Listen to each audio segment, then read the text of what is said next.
Beverly Hillbillies.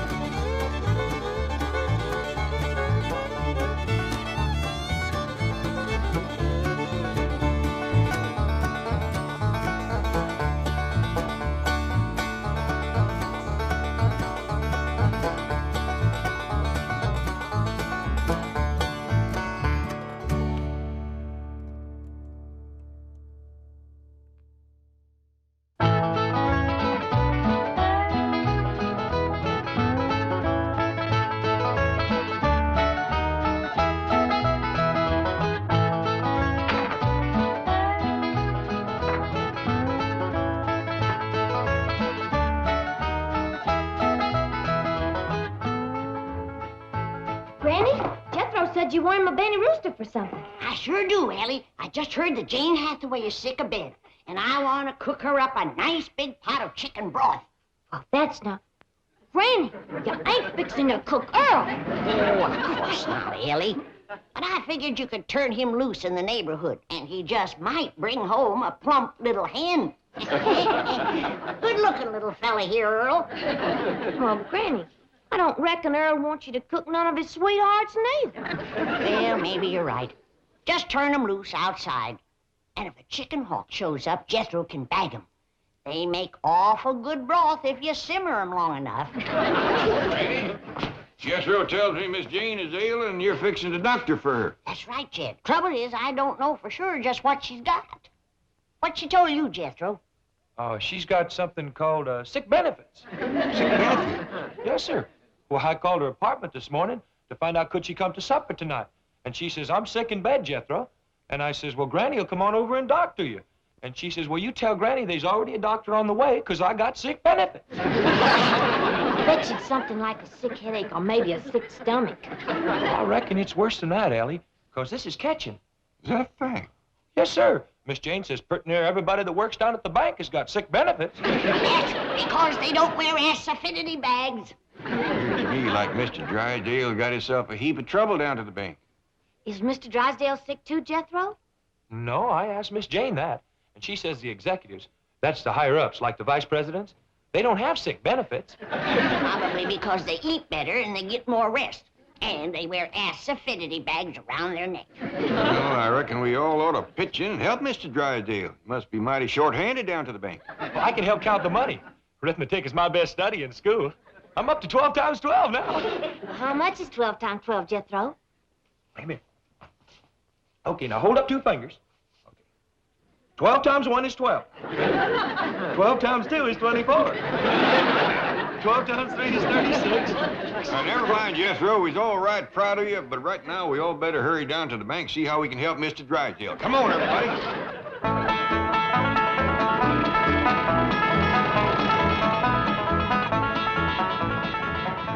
I'll go in first. The rest of you wait here. How come? We don't know how catching that sickness is. Miss Hathaway, how can you do this to me? Now, you know the bankers' convention is in town, and I'm making the keynote speech. Well, you haven't finished writing it for me. Now, listen, couldn't you come in today and be sick tomorrow? 103 fever. Well, I'll turn on the air conditioning. Don't pay any attention to Dr. Murphy. I know him. He's trying to make a big thing out of this so he can collect a big fee. Oh, fine, Doctor. I knew you were there. That's why I made a joke about it. Huh? Oh, of course. Certainly. Yes. Keep her in bed. Goodbye, Doctor. Come in. How do I, Mr. Drysdale? Mr. Clampett, hello. What can I do for you? Well, I reckon right now it's what can I do for you? We heard about all the sickness. Oh, don't let that concern you. Anything you need. Well, nothing except a secretary, a new doctor, a speechwriter, and someone to take over my work. For a fellow with all them troubles, you sure keeping your spirits up. Well, I try to keep laughing so I won't cry. Oh, will you answer the door?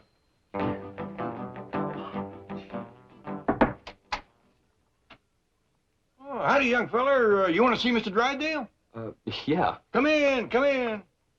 No, not today. Now, leave me alone. See you later, Mr. Drysdale. Yes, and thank you so much. Just being neighborly. Who was that? Never mind him. Who are you? Oh, we met the other day when I started to work here, Mr. Drysdale. I'm the new teller trainee. My name is... What do you want? Well, sir, I noticed that you were without a secretary, and well, I thought I might be able to help. You take shorthand? Oh, I don't mean me, sir. However, there is someone from the secretarial pool that I'd like to recommend. Oh? Who?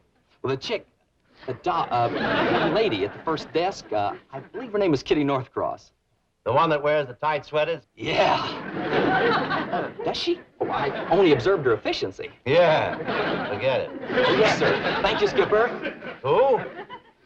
Well, sir, I just got out of the Navy, and I like to consider this bank my new ship, and you my new captain. And I'm proud to be aboard, sir, because I know that your genius will pilot this ship of finance through the reefs of adversity and the stormy seas of competition until we drop anchor in the harbor of success. Bilgewater. Aye, aye, sir. Thank you, sir.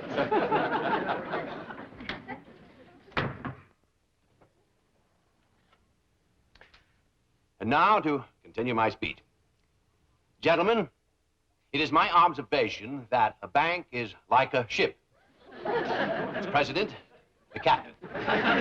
It is his responsibility to pilot that ship through the reefs of adversity and the stormy seas of competition until he drops anchor in the harbor of success. At this point, take a sip of water and wait for applause.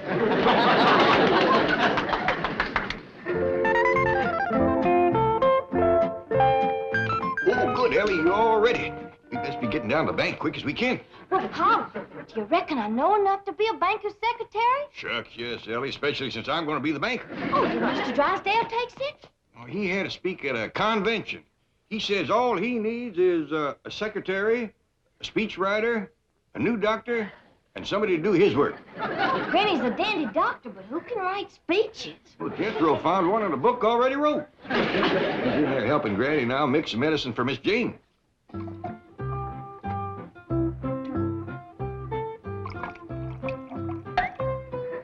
Now my secret yarb.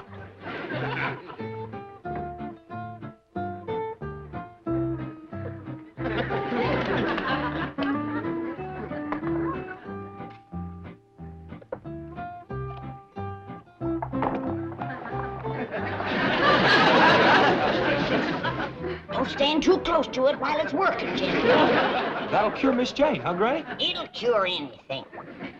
I gave it to a sick horse one morning. That afternoon, he won a race.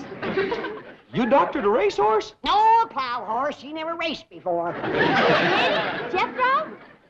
Pa says let's get it going. Come on, Elly. You got your speech for Mr. Drysdale? Yes, ma'am. One of the greatest speeches ever wrote. 7 years ago, was brought forth to this continent a new nation, conceived in liberty and dedicated to the proposition that all men are created equal. My dingies, that's a dandy speech. I'm proud of you. I didn't write it. That was written by Abraham Lincoln, the president that whooped the South. South was not whooped. Granny, General Lee surrendered to General Grant. He did not.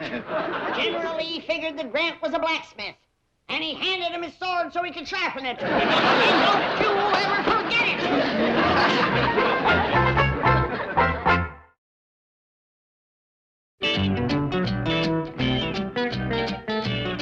And so, gentlemen, in conclusion, let us think of our banks as a great fleet of ships rescuing the army of American citizens from the Dunkirk of financial difficulty. Let us take them aboard and safely sail them back to the shores of prosperity. Gentlemen, bon voyage. Beautiful, Skipper. Just beautiful.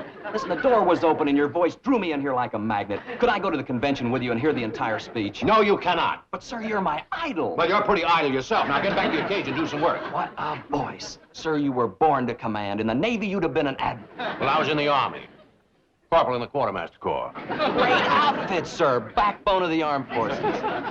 Get back to work. That voice. You and General MacArthur. Legends in your own time. Out. Pleasure, sir. Where did personnel dig up that nut?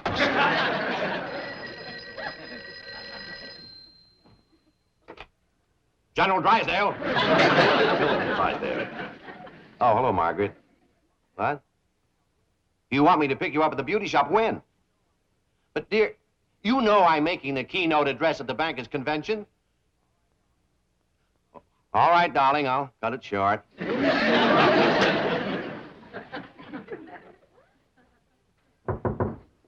Will you stay out of here, you nut? I'm sorry. I thought it was someone else. I'm terribly upset today. That's why we's all pitching in to help. Elly here is going to take Miss Jane's place while Granny gets her well. No, you don't have to do that. Oh, it's no more than any neighbor do. Well, I do appreciate your kindness. I'm running late, so please make yourself comfortable. See you later. Oh, Mr. Drysdale, here's your speech. Oh, I did forget it, didn't I? Thank you, Jethro. Oh, you're welcome. Well, goodbye, all, and thanks again. Bye. Bye. He's gone, Pa. Reckon you in charge now. Are you going to take his place, Uncle Jed? Sure gonna try. Well, sit down to your desk and go to banking. I want to see how you do it. Me too.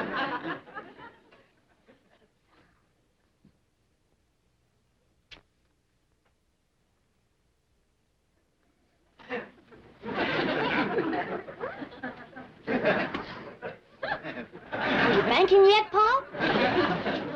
Well, I reckon not, Elly. I'm just waiting to bank. How do you do it, Uncle Jed? Well, according to Mr. Drysdale, banking is mostly giving people money when they need it. I'll get it, Pa. That's what a secretary's supposed to do. Howdy. This here's Mr. Drysdale's office, but Mr. Clampett's in charge now. Yes, sir. You bet you can. Howdy there. You need money? Well, come right on over and get it. Hot diggity, he's banking now, man.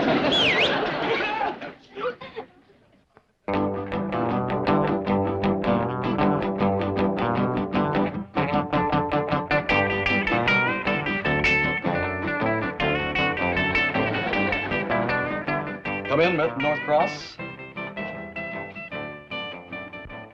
Gee, Mr. Billington.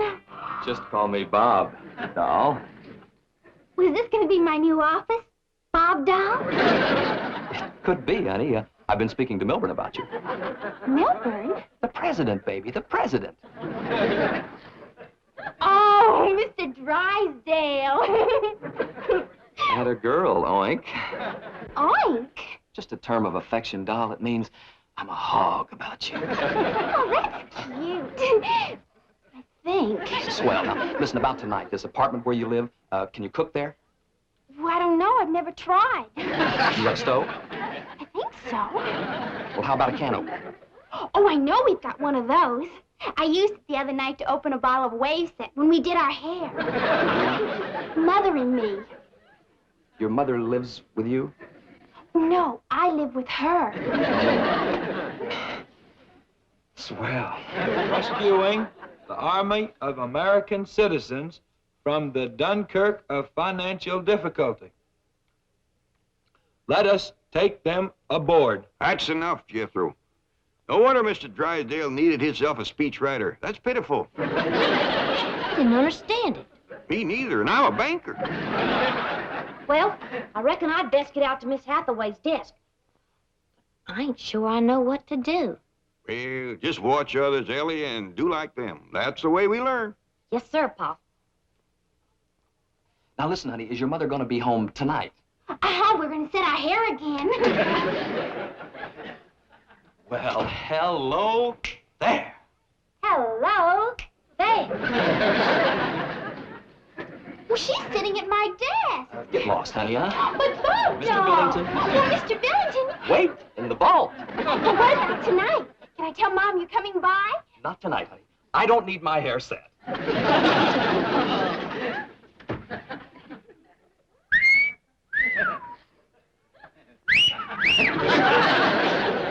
Hey. Hey. This is gonna be wild. Tell me something. You don't live with your mother, do you? No, sir, do you? No, sir. What's your name? Elly Mae Clampett. Well, there it is, Elly, and you may clamp it. You don't by any chance wrestle at night, do you? Oh, I like to wrestle anytime. Oh, Scooby-Doo. Well, Scooby-Doo, you want to wrestle now? Later, baby, later. Listen, suppose I drop over to your place tonight. Well, fine. You haven't got a roommate, have you? No, sir, I got a room all to myself. Now, listen, here's the action. I swing by your pad about 7. I bring some bossa nova records, and we trample a few grapes, huh? Then we blast off to the local coffee shop, one where they don't hit me for too much bread. Then we swing back to your pad for a little moon orbit. Do you dig? Oh, yes, sir. Crazy. Whenever Paul goes fishing. I dig his words. You wouldn't put me on, would you? Why, sure. Jethro? I ain't tall enough to put you on myself, but Jethro can do it. What's this? Who's Jethro? Yeah, Elly, mate? If this little fella wants to be put on some. Okay. Where would you want me to put you, little fella? Oh, I'd like to be put on your list of friends. Mr. Drysdale's office, but he ain't here. I got it, Elly Mae. Howdy there. This is Jed Clampett speaking. Can I do some banking for you? Oh, howdy, Miss Drysdale. You want to get picked up over to the beauty shop? Well, I can send Jethro right over in the truck. No, your husband ain't here. He's over to the bankers' convention making a speech Jethro give him.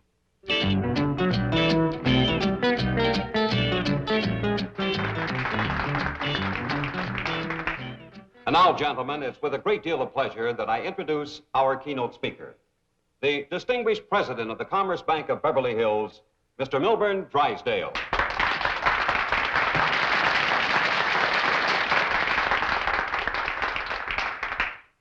Fellow bankers, 407 years ago, our fathers brought forth upon this continent a new nation. Well, now, some of you seem to be amused because I have chosen the humble words of Abraham Lincoln to keynote this convention. But those of you who understand banking at its highest level will understand the significance of these words as I say, conceived in liberty and dedicated to the proposition that all men are created equal.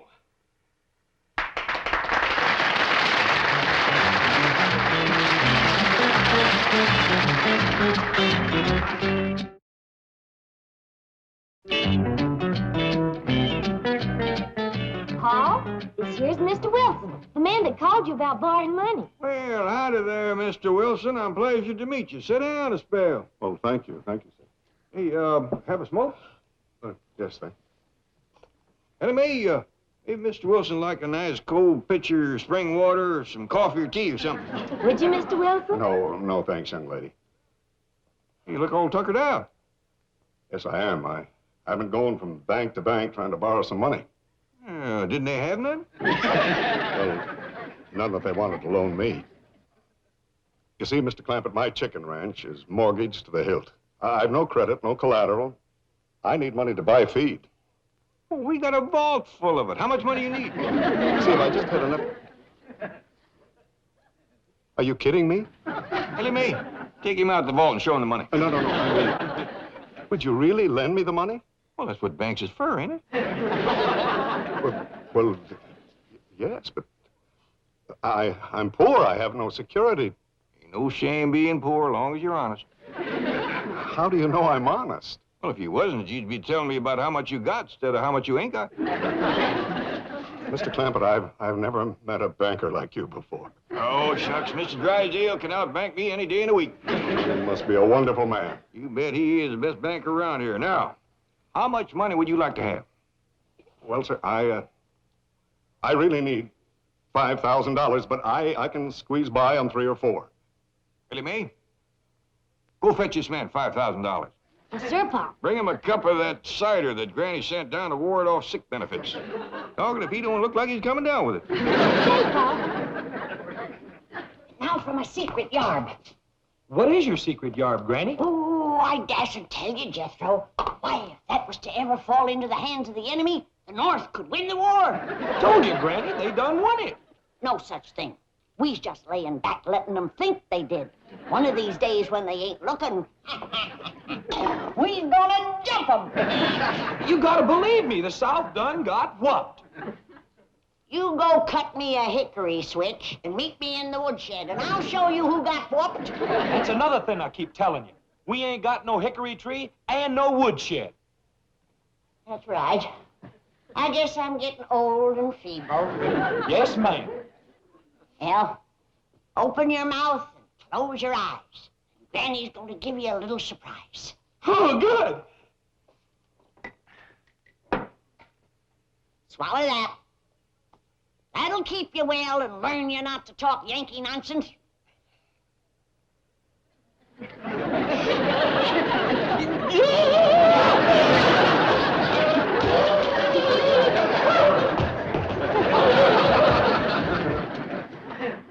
Hey, Doc. I hear some square put the bite on your old man for a gang of bread. What? But he laid $5,000 on him. Oh, you mean Mr. Wilson? That's a cat. How'd he get it? Well, he told Pa he needed it for his chickens.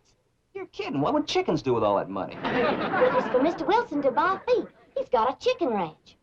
And your dad gave him $5,000 for chicken feed?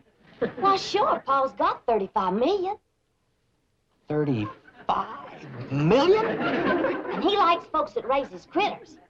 Do you think he's got time to see a young critter raiser? Why, sure, go on in. I'll dig you later, Jim. Mr. Clampett, sir, my name's Bob Billington, and your lovely daughter told me that you could spare me a few moments of your valuable time. You bet I will, young fella. What's on your mind? Well, sir, I work here at the bank, but my heart's back on the ranch. The chicken ranch, that is. Or was, till I lost all of my chickens. Sweet little critters.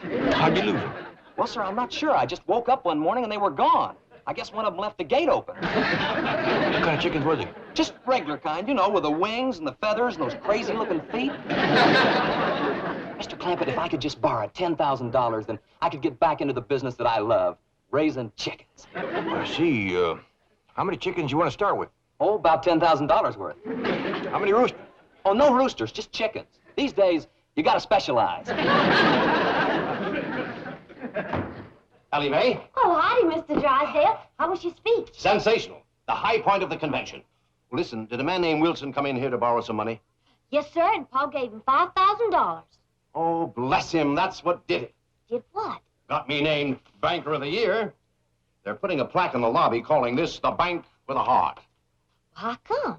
Well, 6 banks were secretly nominated for the honor. Wilson went to each bank, and this is the only one that gave him money. Well, that poor man needed it. Wilson? Oh, he's the biggest poultry rancher in the world, and a stockholder in all 6 banks. Oh, is your wonderful father still in there? Yes, sir. How about it, Mr. Clampett? I'm going to give you just what you need. Great, lay it on me. A little advice. Get back to your job and forget about chickens. You were born to command, sir. The voice of authority, the greatest I've ever heard. What about me? You are the only one who cuts him, Skipper. What a privilege it is for a young fella like me to see 2 great leaders together. It's a summit meeting, recreated. Out of my office, out of my bank. You're fired. You're an irresponsible loafer. May I give you as a reference, sir? Pleasure having served under your command, sir. Granny, this here's Mr. Billington, and he wants to court me. Is that true, young feller? You'd ever love it is, Granny. And you got sick benefits? Loaded with them. Open your mouth and close your eyes, and Granny will give you a little surprise. Swallow this. Hey, you know something? When I was in the Navy, I tasted some jungle juice on Okinawa. Good-looking young feller. Good dancer, too. I reckon that's a new dance he's been wanting to teach me. It's called the Bossy Nova.